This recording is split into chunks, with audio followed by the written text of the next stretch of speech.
Hey Flow family, welcome back to the channel. My name is Jo Murdock, aka Flowwj0. If you're new here, welcome. If you're not new here, welcome back. We're not doing any practice today. We're not getting on our mats, we're not moving our bodies, but we are going to be talking about yoga. What yoga actually is, and then breaking down 6 different types of asana, which is the physical practice of yoga.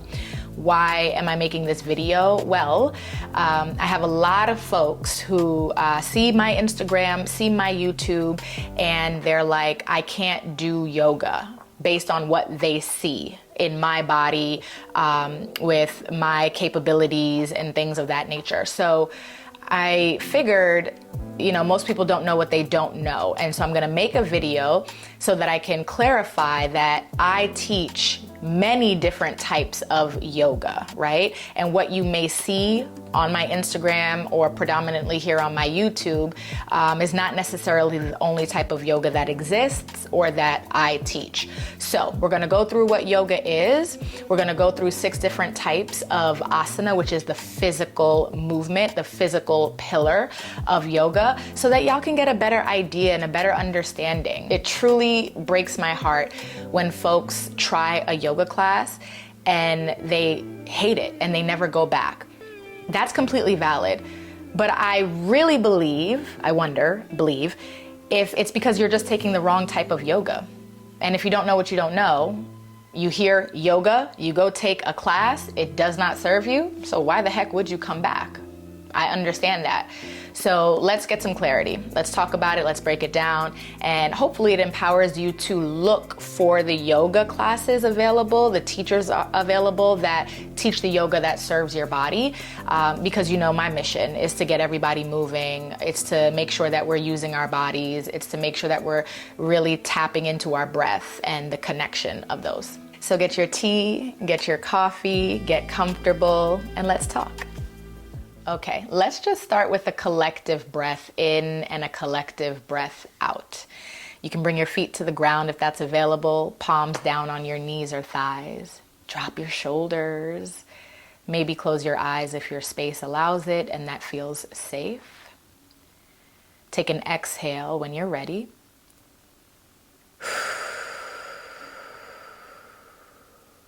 Take an inhale, filling belly, lungs, and chest. One more time, take an exhale. Good, and then if eyes were closed, go ahead and open those up. And then just move around a little bit. All right, take a sip. Put your cup down, get comfortable.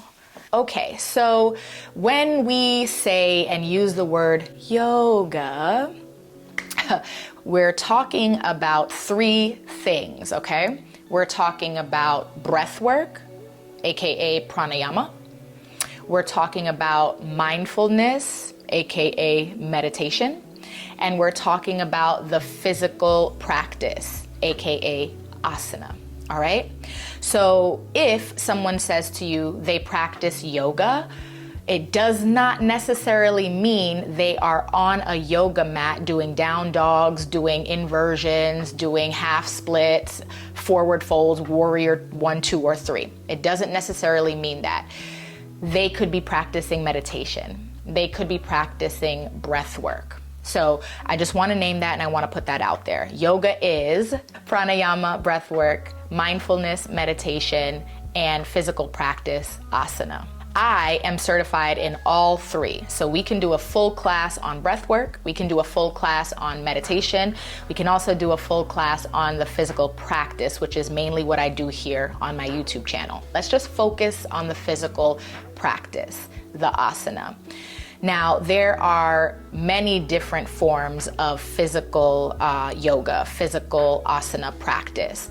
I am going to identify and name 6, okay? If this intrigues you and you're already blown away by 6, I encourage you to Google more physical practices of yoga. So, starting off with what I do the most and how I've been trained. Power vinyasa, okay? Power Vinyasa is what you'll see a lot here on my channel. If you take class with me at Y7 Studio, if you've taken class with me connected to a corporate organization or an event, I am usually teaching Power Vinyasa. Power Vinyasa links movement and breath seamlessly through a series of shapes, okay? So we will do different shapes every single class. Nothing usually repeats or is in a series, for example, but the shapes all connect together. So you can think of vinyasa as choreography, as dance, as per what the teacher wants to do, the body part that they're focusing on, the theme and or the dharma of their class. My background is in dance. I've been dancing since I was 3 years old, okay? And so I started out taking a yoga class that I didn't like, I hated it before knowing about the different types of yoga, and it took a while for me to go back to yoga ever again. When I did find vinyasa, a light bulb went off for me and I was like, oh, this is my yoga, because it's familiar to dance, it's familiar to choreography. So that is what I teach, Power Vinyasa. Breath and movement are linked. Seamlessly, we flow through a series of poses. Some of the reasons folks might take a Power Vinyasa class is because it builds strength, it tones your muscles, and it also helps you to detoxify the body because you're building so much internal heat as you do the practice. Now, Power Vinyasa, again, that's what I teach. I also teach hot Power Vinyasa. So nothing changes about what I just described the class to be, except that the room is hot. It can be around 80 degrees to 90 degrees, okay? There are forms of yoga that I'll talk about that are hotter, and they're not Power Vinyasa. So again, you might hear hot yoga. You should ask some follow-up questions about what that actually means, because some folks will say hot yoga and they're talking about Power Vinyasa in a heated room. And some folks will say hot yoga and they mean something else, which we'll get into now. Hot yoga, aka Bikram yoga, is a style of yoga that practices 26 poses in a heated room of about 105 degrees, okay? This is not hot or heated Power Vinyasa at all. Remember, those poses, the teacher can do whatever they want in whatever order they want based on the theme or the body part. Bikram, aka hot yoga, will always be the same 26 poses. It's a series, okay? You know what you're gonna do when you take a Bikram or a hot yoga class, and you know you're gonna be hot. It's 105 degrees in there, okay? This usually takes place in a setting where you have to get permission to take a knee or to rest from your teacher. You usually have to ask permission to leave the room. They don't suggest it because it's so hot. Outside is probably super cold, or normal. So keeping in mind that there is also a different level of discipline in different types of yoga. So that was actually the class I took the first time I did yoga with my mom, and she loves hot yoga, Bikram yoga. I do not. I do not enjoy being that hot as I move because I can create a lot of body heat myself, so I'm extra hot. I'm basically a rotisserie chicken from Boston Market. It's just too much. And then two, because of my background in dance and how disciplined and strict that is, and mentally it's not the most supportive and things like that, having to ask to take a knee, having to ask to leave the room does not feel good for me. That doesn't support me in the way that I know yoga to support. That doesn't serve me. And so I know that discipline is fine for other people, great. But for me, it's a no-go. I don't want to do that. That doesn't serve me. And until I found something else that had more freedom, that you didn't have to ask permission of teacher, it's more asking permission of yourself, did I then stay and continue doing the work and figuring out yoga. So just want to name that. Hot yoga, aka Bikram yoga. A series of 26 poses in a heated room of about 105 degrees. People will practice Bikram for a few benefits.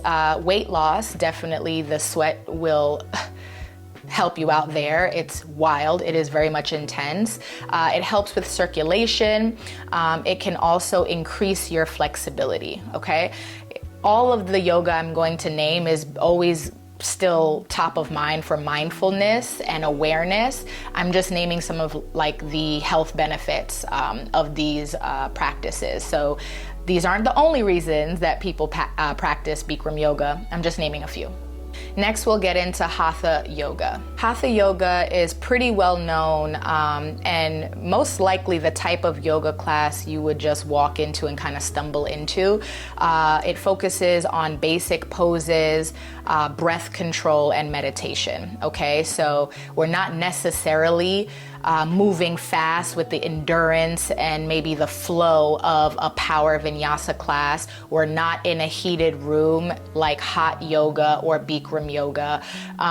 It's a practice that I think is very, very good for entry level folks who are interested and or folks who might be recovering from an injury. Hatha Yoga, I would say, is a great style of yoga to get into if you're new to this, but you're trying to be true to this. So some of the benefits of Hatha Yoga are stress reduction, which we all need. It helps and improves your balance and also with concentration. All right, y'all. Whew. So we've just named a few. Quick recap: power vinyasa and or maybe heated power vinyasa, hot yoga, aka Bikram yoga, and Hatha yoga, okay? Let's keep going, let's keep rolling. Next, we're gonna talk about Ashtanga Yoga. Whew. Let's take a collective breath in and a collective breath out. Ashtanga Yoga is a rigorous and very disciplined practice where you move through a set series of poses. Sounds similar to Bikram, okay? Yes and no. So Ashtanga Yoga is another style of yoga similar to Bikram that has set postures and set series, okay? Bikram is just set postures, Ashtanga set postures and set series. I am not certified in Ashtanga, so I want to name that and I want to say that. I've taken an Ashtanga class once and it was just way too much for me. It is a great practice. A lot of people do Ashtanga Yoga, so I'm not bashing it or anything like that. I'm naming that it's too much for me and it's too much for my body. The discipline I think is fine. That doesn't feel harmful in any way.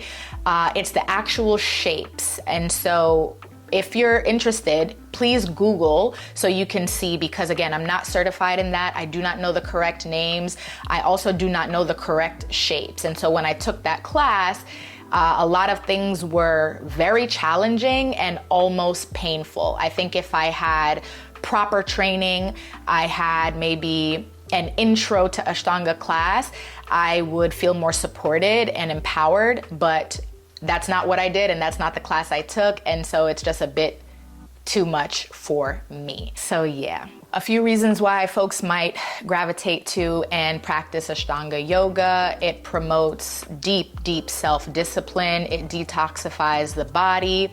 It also enhances mental clarity, and it truly does work on mobility and flexibility in the body. So, I mean, it's a win-win. I think, yeah, just definitely go into a space that is going to support you as you begin that journey in the Ashtanga space, in the Ashtanga world. One of my personal favorites as of late is Yin Yoga. Okay, I cannot talk about it enough. I am really loving and enjoying Yin Yoga. So Yin Yoga is a slow-paced practice involving long holds so that we can target deep connective tissues. That sounds so juicy. That just sounds so nice. Y'all, this is an amazing practice any time of the day, but like specifically in the evening, that's when I've really been enjoying it. You don't need to worry about moving quickly. You don't really need to worry about any intricate postures, advanced and like Instagrammable postures. It's a beautiful practice where you can just like exist in your body. It's great for your nervous system. It's great for anxiety. It's great to just like disconnect for a moment and hear yourself breathe and actually feel your muscles start to relax around your bones in your body. It's something I'm new to, so let me get that out there as well. I've been a power vinyasa girly for a very long time, but I'm also not a girly anymore. I'm 34. The body is 34. And so my ego was hurt a little bit, I'm gonna name it, but I took a Yin Yoga class and the ego can go because I felt so good. I felt so good. It's just beautiful. It's just amazing. If you've never tried Yin Yoga, or it looks like it's for older people, injured people, or you just think it's like not for an advanced yogi who's in a flexible, mobile, able-bodied, please reframe that. Reframe it. It's for everybody, especially people who are on the go. You and Yin Yoga need to become friends. Some of the reasons why folks might practice Yin Yoga is to increase flexibility, to create a deep connection with self, internal reflection and connection. It's also great for mobility and stress relief. So, I mean, those all sound good and sounds like things that collectively as a world, as a planet, we need. So Yin Yoga, y'all, get into it. Okay, last but definitely not least, another style of yoga I've been gravitating towards, and I would say leaning in, but honestly, I just dived headfirst into it. Restorative yoga. Whoo! Restorative yoga is beautiful. It is what it sounds like it is.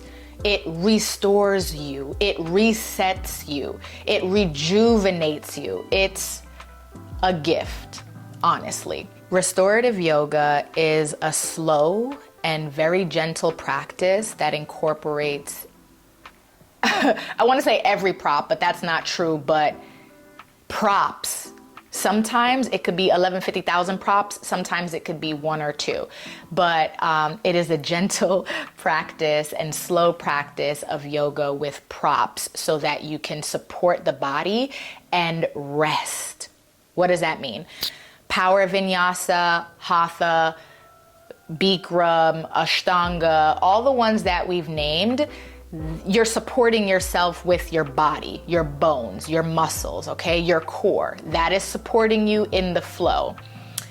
Yin and restorative, there's so much ease, less effort. And when you get to restorative, you really ain't doing anything but like kind of sleeping. Honestly, that's a win-win if you get to that point.